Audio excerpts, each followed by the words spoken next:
We have some of the most random drama between Tommy Pham and the Texas Rangers. A Texas coach called him a very not nice name, and Tommy Pham, he took notice. We also have a massive update on Juan Soto and the Yankees. The Yankees have allegedly reached out, and Anthony Rizzo might be involved, so a lot to talk about today. All of that in today's MLB Recap, and yes, I know I'm not wearing a hat. I still have hair. But yeah, all of that in today's MLB Recap, and just a reminder, Recap is presented by SeatGeek. Use code Fuzzy to save 20 bucks off all your tickets. All right, all of the shameless plugs out the way. Let's go and talk about game number 2 of the 2023 World Series. Again, we'll talk about Tommy Pham and the drama later on because there's actually 2 instances of Tommy Pham kind of in some drama. Jordan Montgomery, he was locked in like always. Well, he was locked in for the first 3 innings of this game. Rookie phenom Gabriel Moreno, he is having an insane first ever postseason. Fellow rookie Josh Young, he came in clutch though for his pitcher Monty. He made a sick play over there at the hot corner just a few moments later, and good thing that he did that because Arizona, they would have had even more runs on the board. Lourdes Gurriel Jr., he drove in Tommy Pham, who had 4 hits in game number 2. That's kind of where the drama happens later on. We'll get to that in a second. Mitch Garver, he dented a baseball in the 5th inning. That was the only run of the game for the Rangers. We'll talk about Merrill Kelly and his highlights and wizardry in just a second because he deserves his own little portion of the video. But look at Arizona's offense. They kept teeing off. The 16-year-old...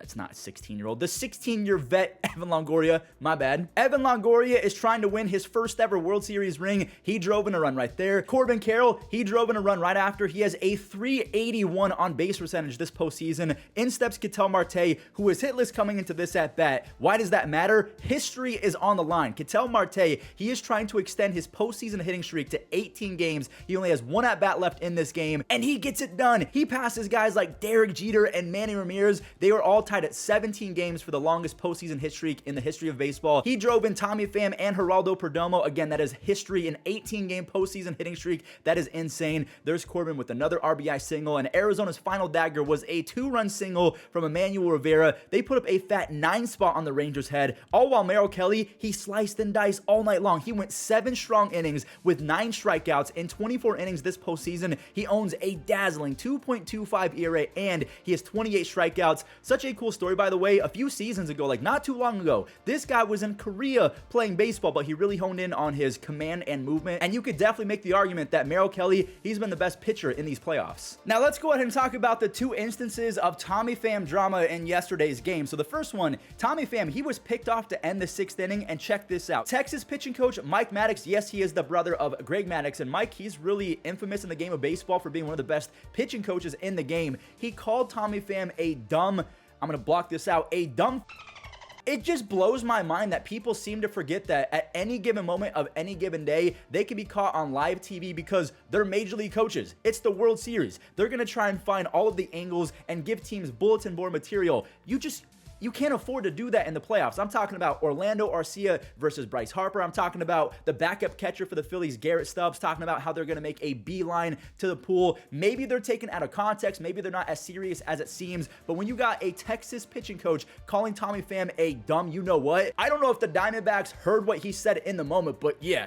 They went off to end that game, and then Tommy Pham actually acknowledged that he saw this on Twitter. I'm not going to call it X sue me, but Tommy Pham and the Diamondbacks, they could be playing angry in game number 3. And we'll talk about game number 3 in just a second because the other piece of drama, Tommy Pham, he had to kind of defend himself and his manager because everyone was calling out the manager of the Diamondbacks, Torey Lovullo, for taking out Tommy Pham. Pham, he was 4 for 4. He could have become the first player in World Series history to go 5 for 5, but Tommy Pham, he went to the manager. He took himself out the game so his buddy Jace Peterson could get his first ever World Series at bat. So he was having his teammates back. He wanted to get him some shine as well. He wasn't taken out for effort, or he wasn't taken out because of matchups. They were up by 8 or something like that. He wanted his friend to get a at bat in the World Series. I commend him for that. Tommy Pham is an interesting dude to say the least, but that's cool right there. Now, the preview of game number 3 is, it's confusing because Brandon Pfaadt, he has caught fire, the rookie starting pitcher for the Diamondbacks. He's facing off against the future Hall of Famer, Max Scherzer. So when you have the juggernaut Texas Rangers offense going up against a rookie starting pitcher for the Arizona Diamondbacks, like on paper, you want to take Max Scherzer and the Rangers because that might be the smart play, but Scherzer, he has been a garbage can in these 2023 playoffs. He was also terrible last year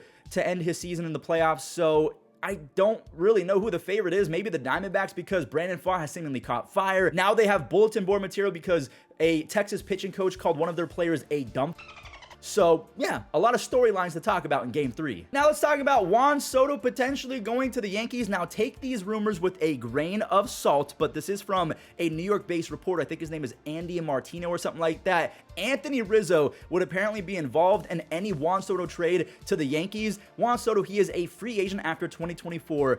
Anthony Rizzo, I believe he is a free agent in 2025, or he has a team option, something like that. Apparently, the Padres are not going to take on projects of players because they refuse to rebuild. They're going to try and stay consistently good for as long as they can because their GM, AJ Preller, he's a madman. He's going to spend money. He's going to make the blockbuster trade. So if Preller and Cashman of the Yankees actually pull off a blockbuster trade, you have Ohtani as a free agent, you have Juan Soto possibly getting traded. This offseason could be pretty fun. Now, before we do today's Immac of the Grid, a little this day in MLB history. 9 years ago today, it feels like it was forever ago, like more than 9 years ago, Madison Bumgarner, he went 5 shutty in relief in game number 7 of the World Series. I wish that he was still on the Diamondbacks. Then again, I would rather look back at Mad Bum and say he was a postseason dog than have his postseason kind of tainted if he stunk it up again, because over the last 3 or 4 seasons since 2020, he has a combined 5.3 ERA, so maybe it's a good thing that he got released, because if Madison Bumgarner tarnished his postseason legacy, that would actually physically hurt my feelings. All right, let's knock out today's Immac of the Grid. We have the Mariners and the Twins. I'm going to go Michael Pineda, one of the largest humans I've ever seen play baseball, 4%. All right, let's try and get every single one under 10%, but then again, I feel like this pick is not going to do it. My friend Joey Gallo is probably going to be over, yep, 19%, so he ruined a 30-save season for the Twins. Didn't Glenn Perkins do that back in the day? Glenn Perkins? Yes, he did.